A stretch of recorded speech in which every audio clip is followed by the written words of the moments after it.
Hello everybody, Ron here, DYB coach, also painting contractor up here in northern Massachusetts. I want to tell you why I don't paint the big house on the hill. Little story. You know, we all have that road in town where all these beautiful big houses are. Well, my market I work in, some specifics. The average home sells for $1.1 million. And the average income of an individual is about $142,000. So you can imagine some of the larger homes in town. So downtown, it's called Central Street. I got called last year to paint the big house. Everybody knows this house. It is huge. So anyways, the big house on the hill. I want to tell you why I'm not going to paint any more of those houses anymore. And yes, just so you know, we did make money. We did hit our goal, but I'm still not going to paint that house anymore. And there's a couple reasons why. So anyways, this house was so big, the finish paint on it alone was 56 gallons.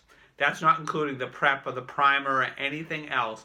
The finish paint was 56 gallons on the house. So anyways, let me get you some little specifics on this and why we don't paint the big house on the hill.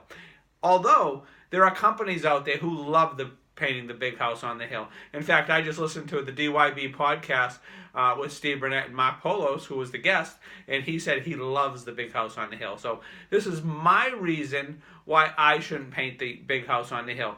And there's specifics too. You can relate this to other things. Maybe it's a commercial job that comes along and you're used to doing residential and your crew and you are really good at residential, and then you expand and you're going to paint Walmart. Well, you might find out that is your big house on the hill. And you'll see the reasons why we don't paint the big house on the hill. So anyways, once again, my pictures are awesome. And you'll see there's a couple birds up here just to keep you entertained while I talk. So anyways, this is the big house on the hill. So little specifics about the big house. It took one of my crews almost 5 weeks to paint this house. Homeowner was thrilled. It came out beautiful. It took great pictures, but 5 weeks for 4 to 5 guys. We did have a couple rain days in there, but you know they were stuck there. In New England here, we venture out about May 1st. We start planning on going outside, and we wrap up about the first or second week in November if the weather agrees with us. So anyways, 5 weeks in that time is a big chunk of our money. So anyways, and we make a lot of money during that time. So anyways, we have this big house.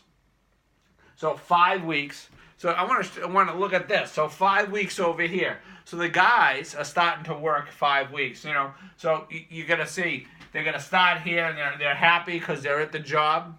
They're at this big house and they're looking at it and go, oh, this is gonna be cool. Well, you know, they start out the first week, everything's good. Then they're prepping for a week and a half, 2 weeks. Their enthusiasm is quickly falling. Week 2, it's about there, and then they realize they got to paint this whole thing. And then it keeps going. Then they're a little tired of being on the same house, and we finish. So, anyways, 5 weeks, one customer taken up in the middle of my summer. So on a good time, maybe that customer is going to refer us to one other person. So if every one of our customers referred us to one other person, that's a great year. 2 people, all the best. Well, this customer did forward our name, gave us great recommendation, and to one other person. So that was great. That was one person. But I want to show you something real quick. If we just take my thing here, and we're gonna erase the big house, right? We're gonna erase this. So we're no longer going to have the big house. So what we have now is we got rid of the big house, and now we have 5 little houses. So this is our house little 1, you know, a couple windows, door, a couple windows, the same thing, and we'll just do a couple windows and a door. So we could have painted 5 houses in the time it took us to paint that one house. So 5 houses compared to 1 house.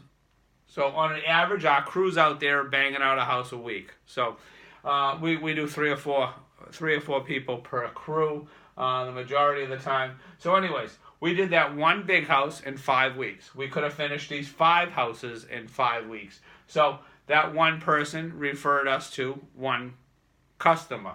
These 5 people would have referred us to 5 more customers.